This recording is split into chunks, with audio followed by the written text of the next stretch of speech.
Welcome everybody to another Macklin'S weekly take. We debuted with this on YouTube last week. Our new YouTube enterprise is very much up and running, as you're well aware, because you're watching this on YouTube. That just shows the degree to which that I am technically aware, I suppose.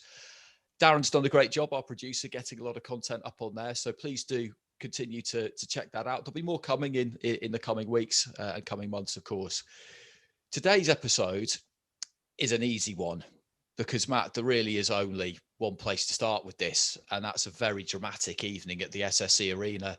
Last Saturday, we were both there in close proximity, and it was controversial at times with one of the decisions. It was shocking with the result between Warrington and Lara and the manner of it. It was one of those boxing nights that it kind of had it all, really.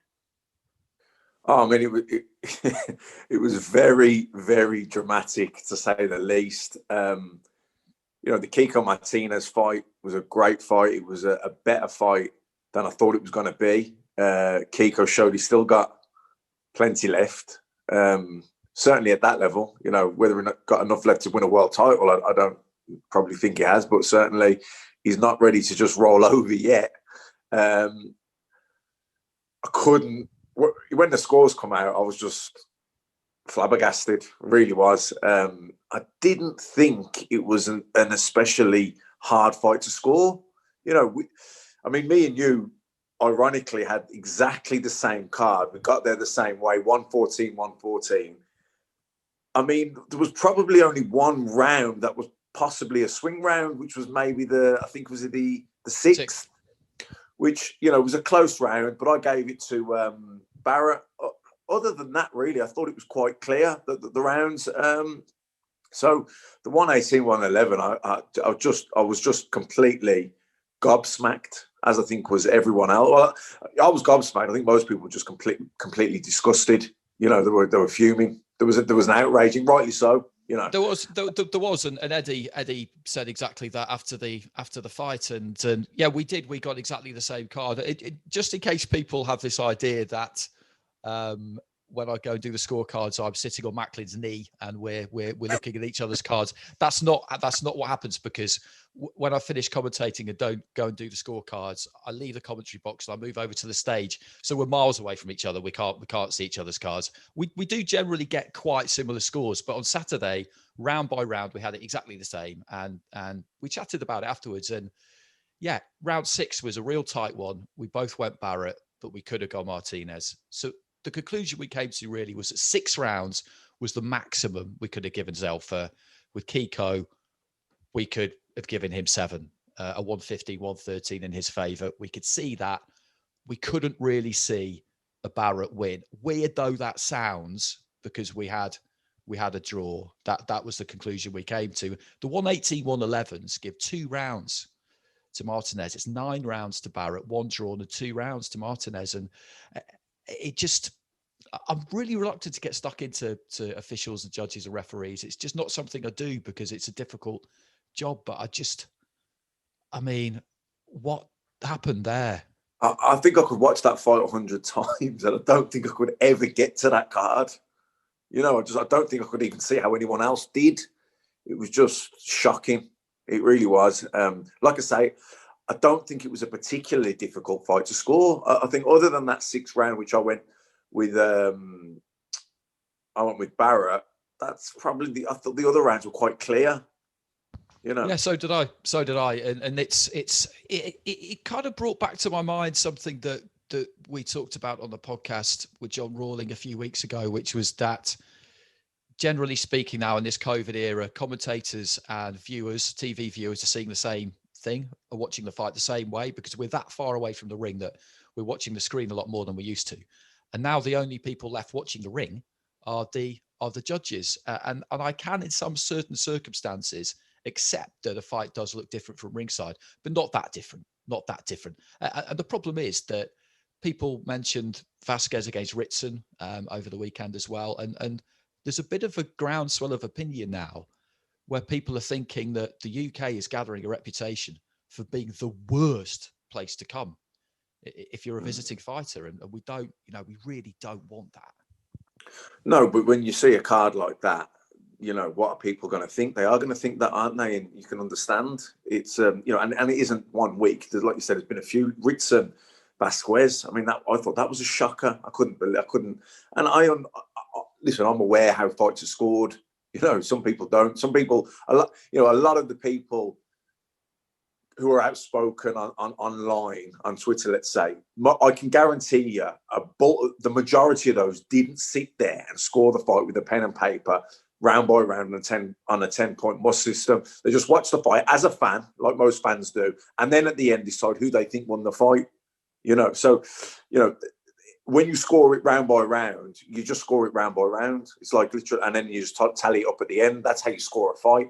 So, you know, sometimes criticism that judges get isn't necessarily fair. You can see how someone might see it 116, 112 one way, and you can see how someone could see it 116, 112 another way in some fights. But I don't think that fight, the Martinez one against Barrett, I don't think that was that fight. I don't see it. I thought it was quite an easy fight to score. Yeah, I agree with you. Elsewhere on the card, we saw a good stoppage win for Dalton Smith and a good withdrawal of his fighter by John Pegg. Did exactly the right thing after 3 rounds. Plenty of people might have just sent his fighter out for one more or for another minute, but he had a look at him and decided, no, there's a golfing class here. We don't need to see any more of this. And that's kind of, we know John well, so we are kind of a bit biased, but that, I just looked at that and I just thought, I was thinking he probably would do it. I suggested he might do it. I kind of hinted at it. But I just thought it was great when he did do it. Yeah. And I've spoken to John since the weekend, and he was spot on with what he said. He said, you know, you could see Dalton Smith had worked him out. He was getting closer. Okay, Ellis had done all right. He'd stayed out the way. He was surviving. But you could see that Smith wasn't rushing. He wasn't forcing things. He took his time. He sussed him out. He was manoeuvring him. You know, he'd shown he had the left hook, the lead left hook. He tagged him a couple of times. He was looking for that slip outside the jab, counter with the right hand. Was just short a few times, then started to nail him with it. It was a matter of time, and that time was running out fast. You know, I think another round, and Smith would have, you know, been nailing him at the proper biting point and have been hitting him, not at the target, he'd been coming through the target. And why was John going to leave him in there when it was inevitable what was going to happen anyway? So he wasn't going to beat him. You know, he'd done his heart. He didn't just come in and roll over. He did try and negate and survive and get his way through the rounds. But Smith had worked him out, and the stoppage was you know, he was coming. So I think John did the right thing. Yeah, absolutely. Couldn't agree more. And we need. Boxing's a very, very hard sport. I will get on to just how hard it is very shortly when we talk about Warrington. And you cannot avoid the fact that at times people are going to get punished. They're going to get hurt. That's part of the business. But you don't want it to be unnecessary for absolutely no reason at all. And that's what that would have been. To kick off the card, we had a good win for Hopi Price. Just to make sure we mention all fighters if we're talking about a card, it's a bit mean, I think, not to talk about the others. Ibrahim Nadeem as well on Facebook. He had a good win. Lee Wood picked up the British title, vacant British title against Reece Mould. Very good performance from him, I thought. So congratulations to Lee. The main event, though, Matt, was amazing because I watched a fair bit of Lara before the fight, and I thought he's very, very basic. He does seem to have some quite heavy hands, but he's very, very basic. And this won't be a problem for Josh Warrington. Why do you think it turned into a problem? Because you and Adam were saying in commentary, and I totally agreed with you, was that he started a little bit flat. Do you think we had a little bit of the Joshua Ruiz, Madison Square Garden syndrome in there, where he trains hard, he's as professional as ever, but just in here in his head somehow, the adrenaline's not flowing as much, the threat level just isn't there as much, and he just let him into the fight? That's exactly what it was. And we can search for things all we like. That it's as simple as that. That's the top and bottom of it. And that is going to always has been the most difficult thing to guard against, because we're human beings, we're not machines. We have fear is your friend. Fight or flight. Being brave and courageous isn't about the absence of fear. It's about feeling the fear and doing it anyway, facing it. And you know what I mean? That's what it's the hero and the coward. The hero, we all feel the same fear. If you're under threat, you feel fear. That you're supposed to feel that. It's what you do about that makes the hero and the coward the coward. It's what the hero does, what the coward doesn't do. So the old Customato analogy I used to tell Tyson, because Tyson used to be terrible before fights. You could see him crying, the pressure when he was an amateur. And that's why he explained, he broke it down, explained to him, it's okay to feel that. That's a good, you want to feel that. Josh Warrington, when he fought Carl Frampton, felt that in abundance, let me tell you, because he was boxing somebody that is a better boxer than him. Technically better, more skillful, more experienced. Josh Warrington isn't a world-class boxer. If it was down to his boxing ability, trust me, Josh Warrington would never get anywhere near winning the world title. But what he is a world-class fighter. He's in the intensity that he brings to those fights, the tenacity, the pace, the sheer will to win. It's unmatched. He's a pit bull. If I had a pet pit bull who I love, I'd be scared to throw him into the ring with Josh Warrington, because Josh Warrington's a pit bull. He is a fighter, but he thrives on. He needs that fear to reach those levels of intensity, that tenacity. He didn't have it on Saturday night against Lara. It wasn't there. Lara had a padded record. He'd fought nobody really. Yeah, he could punch a bit. He was heavy-handed. Definitely, he was heavy-handed. But at a level as well, those knockout wins he'd had been at a level nowhere near where Josh Warrington has been for the last couple of years. Josh Warrington just simply didn't have enough fear in him. He didn't feel under enough threat. And because of that, he couldn't get going. I want to say he couldn't get out of first gear. But to be honest, I don't think he could even get into first gear. He just couldn't get going at all.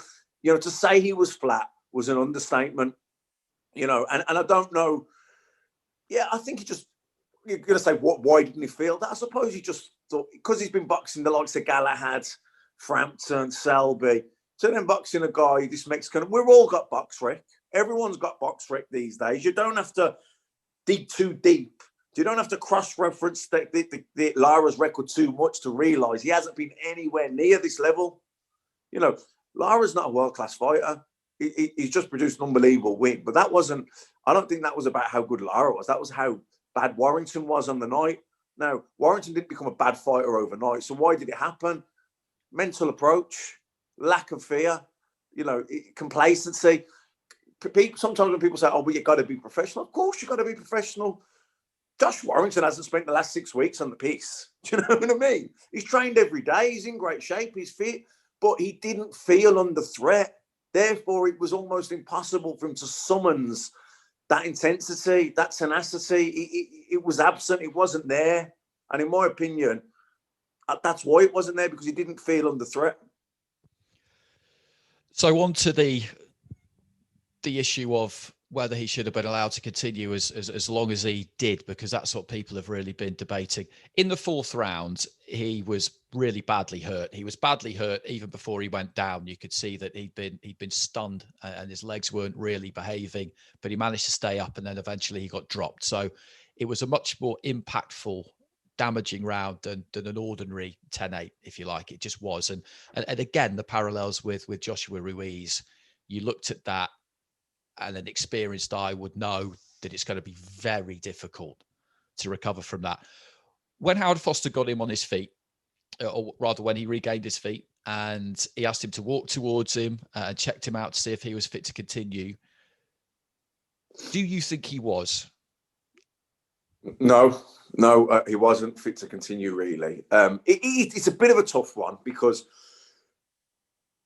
Josh Warrington, all right, he doesn't have his belt because he vacated it, but basically he's an undefeated current world champion who's just vacated his world title. You know, he's at the top of his game. He's the top of the division.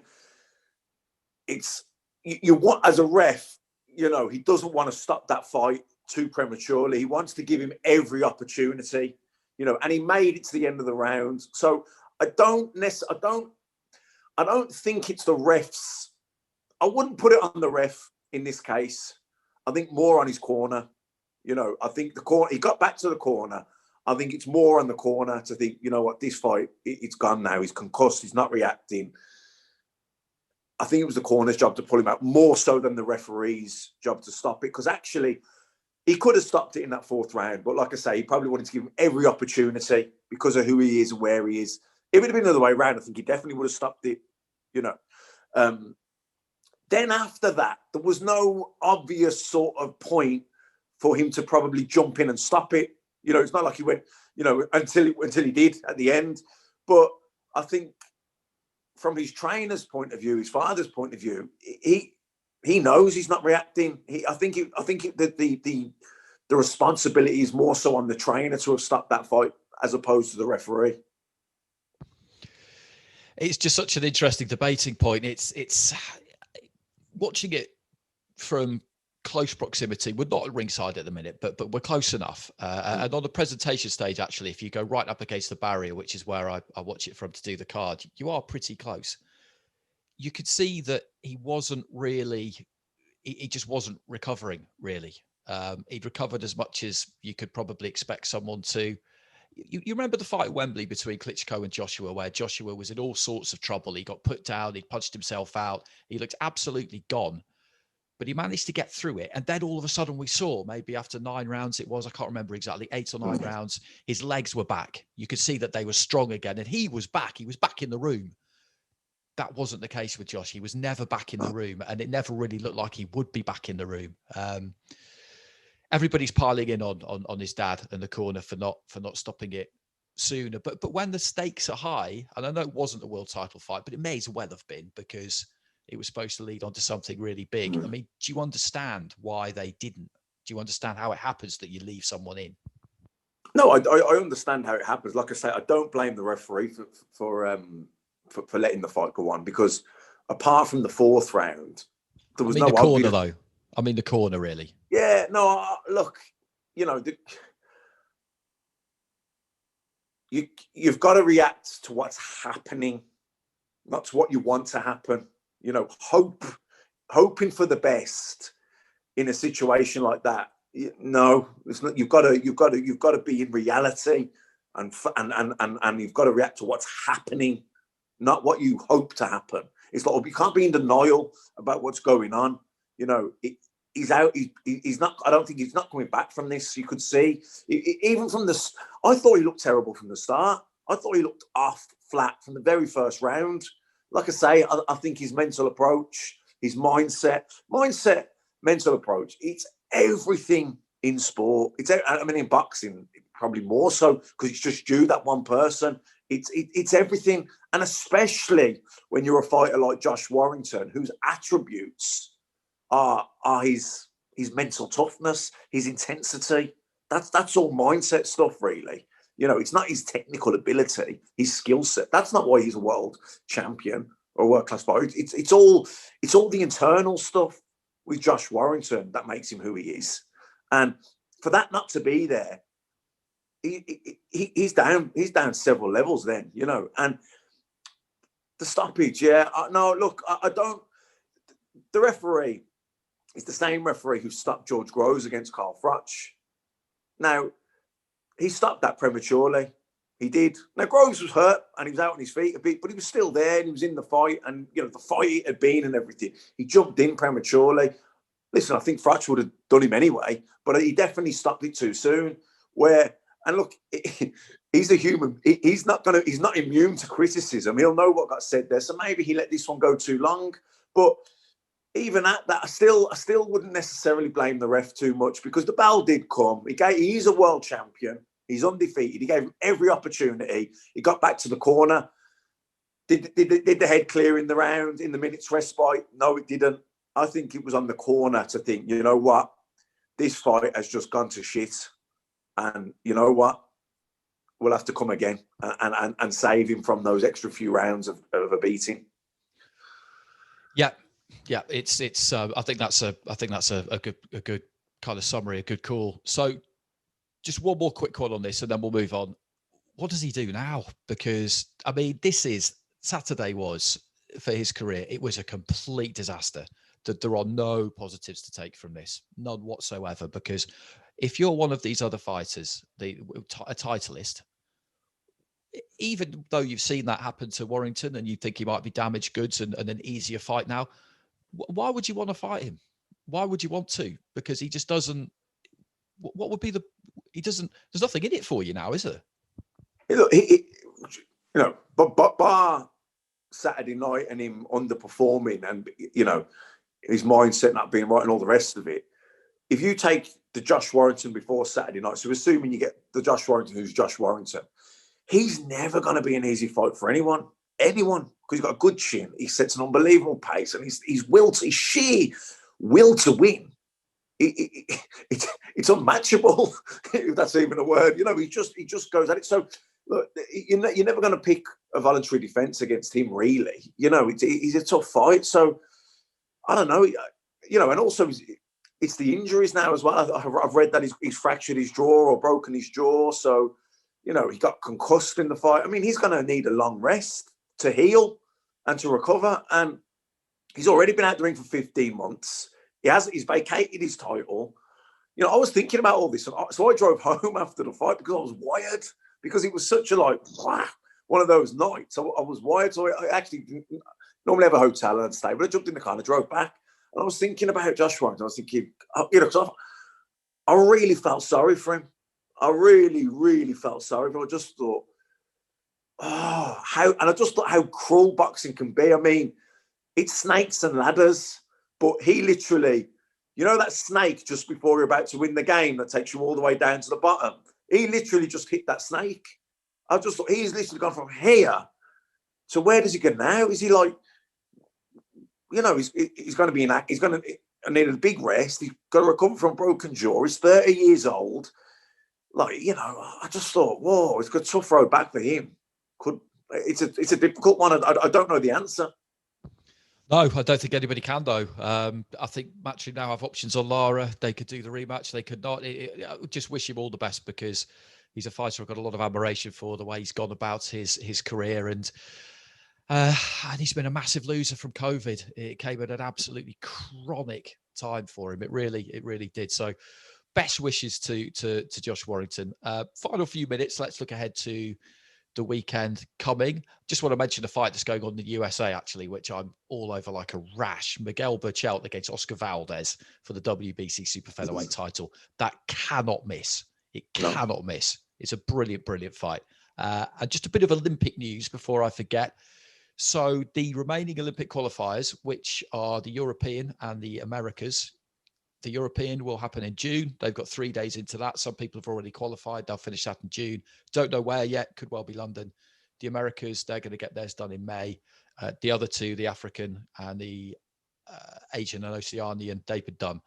There was planned after that to be one final qualifier. That's not going to happen now. So the remaining 53 places will be decided by the Boxing Task Force rankings. So more on that as it develops, but it's important stuff, this, because the Olympics is huge for boxing. It's massive. A great fight coming up at Wembley Arena on Saturday is Avanesyan against Kelly. We won't talk about it for too long, but I mean, this is just it's just a belter, because it was supposed to happen in late 2018. It didn't. Team Avanesyan were furious. They were saying that Kelly wasn't ill, that he just cocked up the weight and that he bottled it. There were harsh words exchanged in the hotel between the two teams. They've been going at it since. Neil Marsh, who's Team Avanesyan, is never short of a few comments to make. And I never get the impression with him that he's just trying to stir the pot. He's just, he will say what he wants to say. Then it was rescheduled for the end of January, and then it was kicked back, and now it's happening. And we just, every day I get through and get closer to the fight, and there's no kind of drama, the happier I am, because it's just fascinating, isn't it? Oh, this is. I'm looking forward to this fight so much because I don't know who I think is going to win. Do you know what I mean? I'm leaning to Kelly. I'm leaning to Kelly, but I'm going to say leaning. I really mean I'm just about leaning because I keep changing my mind. You know, Avanesyan, yeah, he's lost a few times, but I think those losses have made him a better fighter. You know, and I've spoke to a lot of people that really fancy Avanesyan. And of course, when you speak to people and they really fancy someone, they sway you a little bit. But I do like Kelly. I think this fight will tell us a lot about Kelly. You know, if he wins and wins well, then that's impressive. I think it's going to be close. I think it's going to be hard. You know, look, it's without going into 20 minutes of breaking it down. It's just a fight that I'm so excited for because it's one of those, isn't it? Everyone's divided and they're the best fights. It's great. It's great. We've seen a lot of Kelly. I saw a lot of him in the amateurs. I've seen him in the gym quite a bit, and he's got tons of ability, but he will have to show it against Avanesyan, and he'll have to show grit too. Avanesyan, people generally talk about the fact that he's been a world champion and the big fights in the United States, but what always draws my eye, particularly with regard to this fight, is the fact that he went to Spain, to Bilbao, to Basque Country in front of 11,000 screaming Basque boxing fans and bashed up their man, Kerman Leheraga, who at that point was undefeated and a rising star, and he destroyed him twice. Impressive. Those are the performances that jumped out at me too. I thought, you've got some big cojones if you can pull that off. That is as simple as that. Okay, well, we'll leave it there. We'll leave it there for this week, and we'll be back next week discussing what happens on Saturday and looking ahead to other things. So the podcast this week is with Lou DiBella. That's available in all the usual places. Great fun talking to Lou. Bits of that will crop up on YouTube over the coming weeks.